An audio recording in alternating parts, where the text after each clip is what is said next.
ओम सभी को सादर नमस्ते। जैसा कि मैंने कहा था पिछले वीडियो में कि गाय का संरक्षण तभी हो सकता है जब गाय का पालन घर घर में हो। यदि आपने गाय को घर से बाहर किया तो समझ लीजिए गाय की देशी नस्ल गौवंश समाप्त हो जाएगा, जिसका वर्णन आयुर्वेद में और अन्य ग्रंथों में आता है। अब कुछ लोग कह रहे हैं कि हमने तो कुतिया का दूध भी नहीं पिया, लेकिन कुतिया की प्रजाति आज भी जीवित है और कुतिया सड़कों पर फिर रही है। हमने चुहिया का दूध नहीं पिया, चुहिया की भी प्रजाति जीवित है। तो ऐसा क्या है कि गाय को हमने सड़कों पर छोड़ा तो गाय की प्रजाति नहीं बचेगी। तो ऐसा क्या है वो मैं आपको बताने वाला हूँ। कि सबसे पहली बात, इस देश में जैसे गोपाष्टमी मनाई जाती है, बिल्लाष्टमी या चुहियाष्टमी, ये तो कभी नहीं मनाई जाती। हमारे धर्म ग्रंथों में गाय को विशेष माना गया है, इसीलिए मुसलमानों को गाय से बहुत बड़ी समस्या है।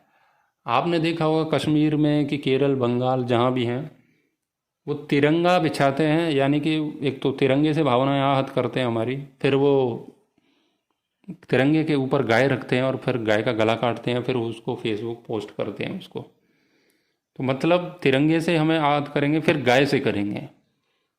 तो उन्होंने गाय ही क्यों काटी, ये कभी सोचते हो क्या? उन्होंने बिल्ली काट के कभी पोस्ट नहीं किया, बकरा काट के कभी पोस्ट नहीं किया, मतलब जलाने के लिए कि देखो हिंदू हो, और उस पर अच्छा सा कैप्शन भी लिखते हैं वो कि बचा लो अपनी माँ को, वो ऐसे ऐसे बोलते हैं। तो वो जानबूझ करके गाय को खाते हैं, गाय को काटते हैं। अगर तुमने सड़कों पर गाय को छोड़ दिया तो देसी नस्ल सबसे पहले समाप्त हो जाएगी, सबको चबा जाएंगे वो। और फिर जिसके संरक्षण के लिए इतनी प्रक्रियाएं आज तक चली आई हैं वो सब वो निरर्थक हो जाएगा। तो उसको ये लोग इतनी घृणा क्यों करते हैं? तो इनके जो कुरान है उसमें खाने के लिए तो सबको कहा गया है, तो गाय के लिए भी आदेश दिया गया है कि गाय को खाओ। गाय के कटने का सबसे पहला कारण कि गाय हिंदुओं की पूजनीय है, इसीलिए वो गाय को काटते हैं। और दूसरा, गाय को काटने के लिए कुरान में लिखा है। ठीक है। अब कुछ लोग कहते हैं कुरान में कहाँ लिखा है ये सब, ऐसे ये कुरान में तो ये लिखा है कि गाय का दूध है वो ठीक है और गाय का मांस सबसे बेकार है। जो हदीसों में कुछ कहा है ना उसको कोट करते हैं, वो कहते हैं नहीं नहीं गाय के लिए ऐसा नहीं लिखा है। अब मैं बताता हूँ आपको, ये कुरान है, एहसनुल बयान। ठीक है,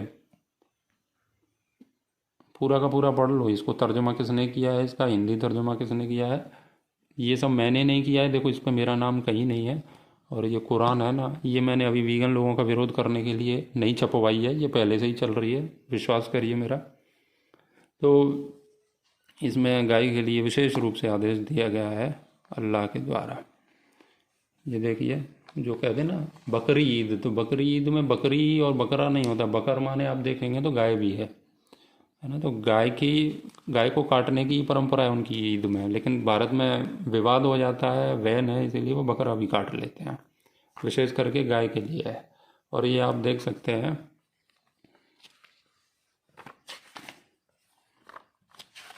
कुरान मतलब उल्टा चलता है, इसीलिए मैं पीछे से दिखा रहा हूँ। ये देखो आप देखेंगे ना तो वेदांत दर्शन ये इधर से है, और ऐसे खोलेंगे तो इधर उल्टा है, अंत यहाँ पर है, ये भी वेदांत दर्शन है। अपनी पुस्तकें ऐसे ही है, ये उल्टा चलते हैं। उल्टा मतलब मुसलमान, इनकी हर चीज़ उल्टी ही होती है, जो सही होता है उसका ये एकदम विपरीत करते हैं, पता नहीं कौन सी प्रजाति है। तो इसके विषय में आपके जो लोग हैं ना, जो वीगन वाले जो वीडियोस बनाते हैं, वो ये कभी नहीं बताएंगे आपको। ढंग से पढ़ लीजिएगा इसको, देखो ये क्या लिखा है। ठीक है, अब मैं आपको बताता हूँ, ये पढ़ लीजिए। अध्याय 2, आयत संख्या 67। और मूसा ने जब अपनी जाति से कहा कि अल्लाह ताला तुम्हें एक गाय जिव्व करने का हुक्म देता है, तो उन्होंने कहा कि हमसे क्यों मजाक करते हो? आपने जवाब दिया कि मैं ऐसी बेवकूफ़ी से अल्लाह ताला की पनाह लेता हूँ। गाय को जिव्व यानी कि गाय को कत्ल करने के लिए यहाँ पर कहा है। मूसा ने कहा है मूसा ने कहा है अपनी जाति से कि अल्लाह ने तुम्हें जिव्व करने का आदेश दिया है गाय के लिए। ठीक है, अब इसके लिए भी और आगे देख सकते हैं, और भी इसमें कहा है। अब यहाँ से पूरा पढ़ लो। उन्होंने कहा कि देखो दिख रहा होगा आपको, उन्होंने कहा कि हे मूसा अल्लाह से दुआ कीजिए हमें उसके बारे में बता दें। आपने फरमाया सुनो, वह गाय न तो बूढ़ी हो न बछिया, बल्कि दरमियानी उम्र की हो। अब तुम्हें जो हुक्म किया गया है उसका पालन करो। कैसी गाय हो वो इन्होंने बता दिया। वे फिर कहने लगे कि अल्लाह से दुआ कीजिए कि वह हमें बता दे कि उसका रंग कैसा हो। तो फरमाया, वह कहता है कि गाय सुनहरे तीखे रंग की हो और देखने वालों को खुश कर देती हो। मतलब ऐसी गाय होनी चाहिए जो एकदम दिखे कि हाँ गाय है।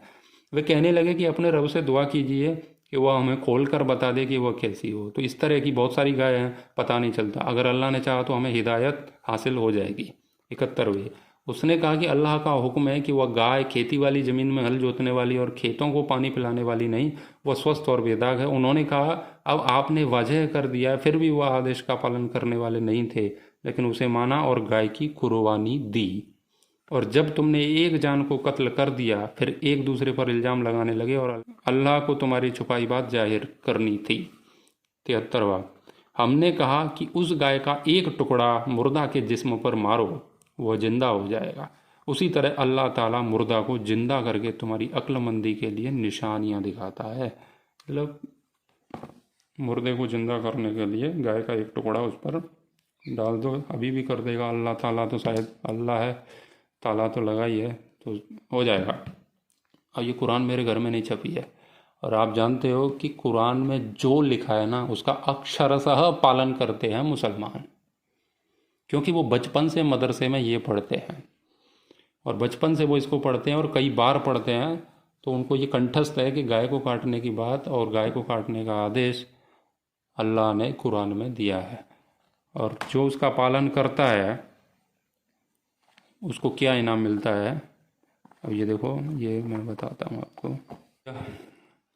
सूरतुन निसा 4 आयत संख्या 13, यह हुदूद अल्लाह ताला के मुकर्रर किए हैं, और जो अल्लाह ताला और उसके रसूल के हुक्म को बजा लाएगा उसे अल्लाह ताला जन्नत में ले जाएगा, जिनके नीचे नहरें बह रही हैं, जिनमें वह हमेशा रहेंगे, और यह बहुत बड़ी कामयाबी होगी।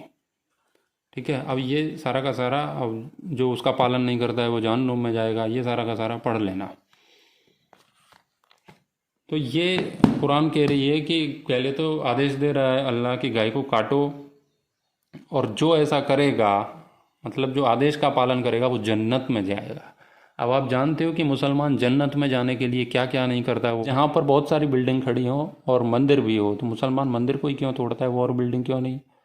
क्योंकि मंदिर में हिंदुओं की आस्था है, बस इतना सा कारण है उसका। तो गाय को क्यों काटेगा? क्योंकि उसमें आस्था है हिंदुओं की गाय में, और गाय का वंश ऐसे ही समाप्त, वैसे भी ज़्यादा बचा नहीं है। जो अल्लाह के आदेश का पालन करेगा वो जन्नत में जाएगा, और वो जन्नत के लिए गाय को काटेंगे। इसीलिए गाय पूर्णतः समाप्त हो जाएगी यदि आपने उसे सड़कों पर छोड़ दिया तो। आप जिन भावनाओं में बह रहे हैं ना, थोड़ा सा इधर उधर का भी पढ़ लिया करो, इस्लाम को भी ईसाइयत को भी। यदि हमने ऐसा किया तो वो लोग हमारे साथ क्या करेंगे। अभी गौवंश की बात कर रहे हो ना, मुसलमानों की सच्चाई भी बताओ। जो वीगन वाले लोग हैं ना, यूट्यूबर, इनके जो भी हैं जितने भी लोग, बताओ कि कुरान में क्या लिखा है। सबसे ज़्यादा गाय कौन काटता है? 99% मुसलमान काटते हैं। उसमें कुछ लालची लोग हिंदू हैं जिनका कत्ल खाने में हिस्सा रहता है। तो सबसे ज़्यादा मुसलमान ये सब करते हैं। तो बताओ ना, ये कौन सी कौम है जो गाय के पीछे पड़ी है?